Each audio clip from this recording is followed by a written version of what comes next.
Bonjour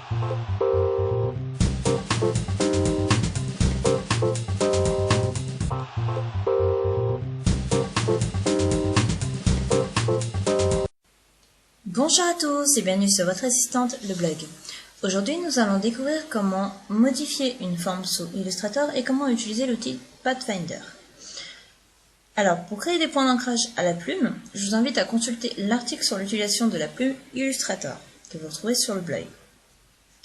Pour créer des formes simples, vous utiliserez les outils de forme tels que l'outil rectangle, alors qui permet de créer soit un rectangle, soit un carré si vous maintenez la touche majuscule enfoncée, pendant sa création bien sûr. Ensuite, vous avez l'outil rectangle arrondi, qui permet de faire un rectangle arrondi ou un carré arrondi avec la touche majuscule enfoncée.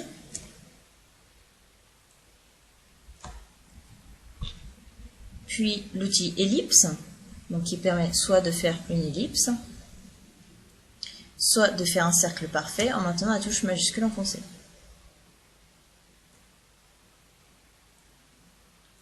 N'oubliez pas de maintenir la touche majuscule enfoncée jusqu'au relâchement de la souris. Ensuite, vous avez l'outil polygone. Donc, en maintenant la touche majuscule enfoncée, vous ferez un polygone droit. Ensuite, vous pouvez aussi aller jusqu'au triangle en diminuant les côtés avec la touche flèche bas de votre clavier. Et flèche haut, vous pouvez rajouter des côtés à l'infini. Ensuite, vous avez l'outil étoile. Donc, en maintenant la touche majuscule enfoncée, vous ferez une étoile droite. Vous pouvez aussi jouer avec les touches flèche bas et flèche haut de votre clavier. Donc, en dessous, je vais vers le triangle. Au-dessus, je vais jusqu'à une étoile à un nombre de branches infini. Donc, je vais revenir à une étoile normale. Voilà. Alors, ensuite, pour ajouter des points d'ancrage à une forme, donc il suffit de la sélectionner avec l'outil de sélection. Donc, par exemple, je vais prendre cette étoile, on va supprimer le reste. Parce que j'ai pas mis de... Ici j'ai une couleur de fond blanche. Alors, donc vous la sélectionnez avec l'outil de sélection, donc c'est la flèche noire. Et vous pouvez utiliser la plume. Donc, ajout de points d'ancrage. Et là, vous faites un point, vous en faites un autre, etc. Donc, je vous invite à voir le tutoriel sur cette plume.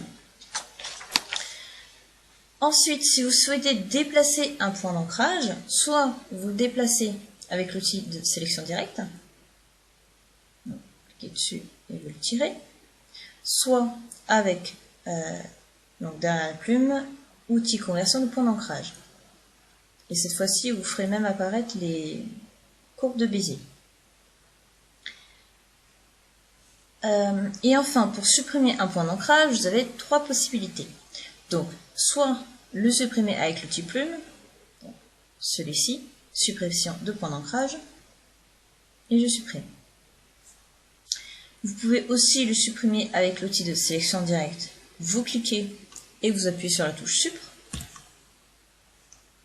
Donc là, j'annule. Et enfin, toujours avec l'outil de sélection directe. Donc, sélection directe, c'est bien la flèche blanche. Vous sélectionnez votre point. Et dans la barre de menu la barre d'options de cet outil, vous avez supprimé les points d'ancrage sélectionnés. Voilà. Donc, oui, c'est celui-là que j'avais sélectionné. Voilà. Donc c'est celui qui est en bleu qui est sélectionné. Les blancs ne sont pas sélectionnés. Voilà. Et vous pouvez en sélectionner plusieurs avec la touche majuscule enfoncée. Ouais, c'est ça. Voilà. Et on supprime. Alors, maintenant, l'outil Pathfinder. Alors, cet outil ressemble un peu à l'outil sélection directe. sur certains points lorsque vous le combinez avec la touche Sup, mais il vous permettra d'avoir des formes plus régulières et surtout d'ajouter ou supprimer des points très facilement et rapidement. Alors, donc pour utiliser cet outil, vous devez avoir créé au moins 2 formes qui se croisent, qui se chevauchent, auquel cas rien ne se passera. Les positions de premier et d'arrière-plan sont importantes car la forme d'arrière-plan prendra les propriétés de couleur et de contour de la forme d'arrière-plan prendra les propriétés de celle de premier plan. On s'en brûle pas. Alors, je vais créer 2 cercles. On va faire ça simple. Pour l'instant, je ne vais pas leur mettre de contour. Je le mets par exemple en bleu. Voilà. Je crée mon cercle avec la touche majuscule enfoncée. J'en crée un autre. Voilà. Avec l'outil de sélection, je les chevauche. Voilà. Il ne faut pas la même taille, c'est pas grave. Hein. Donc je les sélectionne tous les deux avec l'outil de sélection.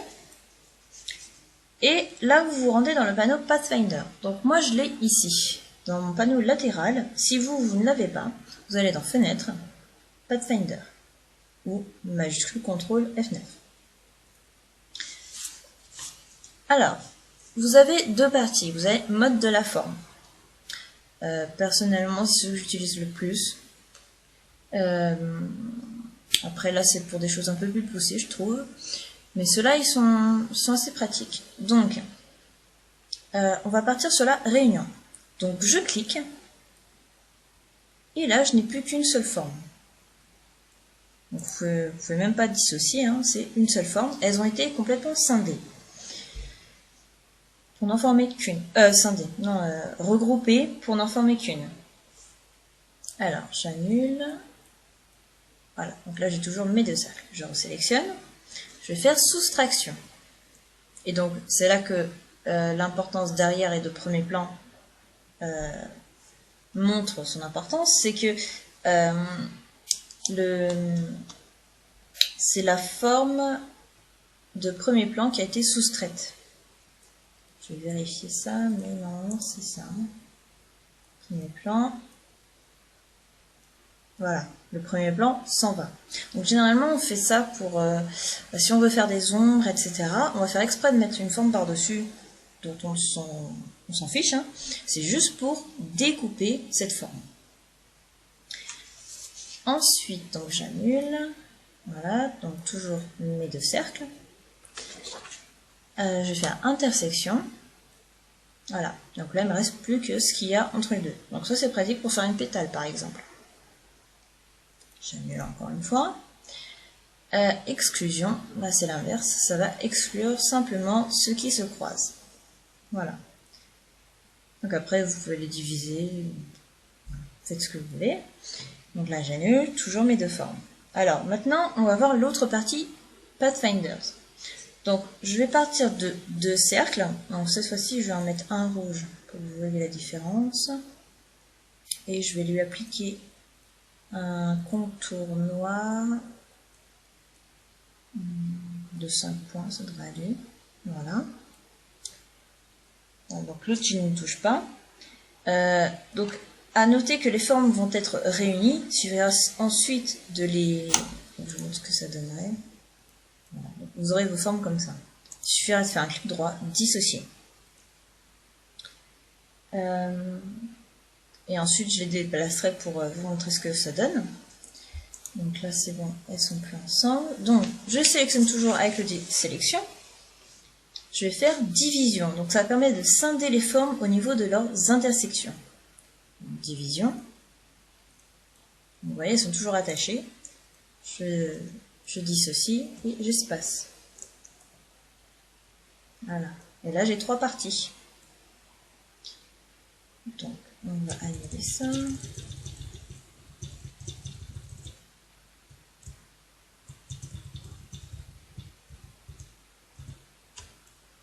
Voilà. Ensuite, j'ai pochoir. Donc, ça permet de supprimer les surfaces qui se chevauchent ainsi que les contours. Voilà. Donc, pareil, dissocier. Et voilà. je remets. Ensuite, vous avez fusion. Alors, c'est la même chose que la fonction qu'on vient de voir, pochoir, mais elle réunit également des formes de même propriété. Donc si je vous fais ça, bah, ça ne fait pas de différence avec pochoir. Alors que, donc si je prends la pipette, là, voilà. Donc là j'ai deux formes pareilles, juste la taille qui est différente. Je fais ça, je fais donc fusion.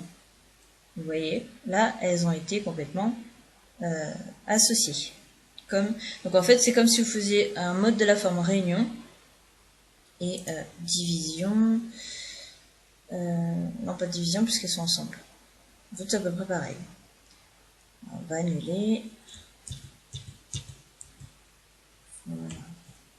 Donc en fait ça fait division si vous avez des formes différentes. Vous voyez là elles ne se sont pas mélangées puisqu'elles avaient deux couleurs différentes.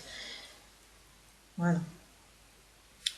En fait, ça dépend des propriétés que vous aurez. Voilà, donc on reprend. Ensuite, j'ai découpe. Donc ça permet de ne conserver que l'arrière-plan se trouvant dans la surface de la forme de premier plan. Découpe. Voilà. Vous voyez, j'avais... ça prend l'intersection au niveau de ces deux formes. Et ça récupère que ce qui se trouve sur la forme de premier plan, mais ça récupère ce qui est à l'arrière-plan. Un peu compliqué, mais bon, dès que vous le voyez, vous comprenez. Voilà, et ça se supprime au contour. Ensuite, on annule. On a contour, donc ça permet de ne conserver que les contours des formes. Voilà.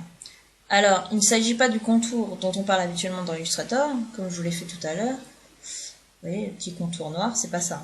C'est vraiment un liseré. Je sais pas si on voit bien. Ouais. C'est un petit liseré de couleurs, selon la couleur que vous avez sur vos formes. Voilà, et donc pour terminer, on va faire soustraction avant-arrière. Donc ça permet de ne conserver que la forme de premier plan en retirant la surface des formes en arrière-plan. Donc c'est un peu comme soustraction, sauf que c'est à l'envers. Voilà, donc grâce à ces outils, vous pourrez réaliser de nombreuses formes personnalisées pour vos créations. N'hésitez pas à poser vos questions en commentaire, j'y répondrai avec plaisir. Et si vous n'êtes pas encore abonné à la newsletter, il suffit d'inscrire votre prénom et votre email ici et de cliquer sur « Je m'abonne ». Vous recevrez gratuitement par email et en PDF le mini-guide Office et Adobe, ainsi que le livre numérique Votre meilleure astuce pour gagner du temps, issu de l'événement Interblogueur auquel j'ai participé, mais également tous les futurs articles du blog et le mot de passe pour accéder à l'espace membre. À bientôt sur votre assistante, le blog.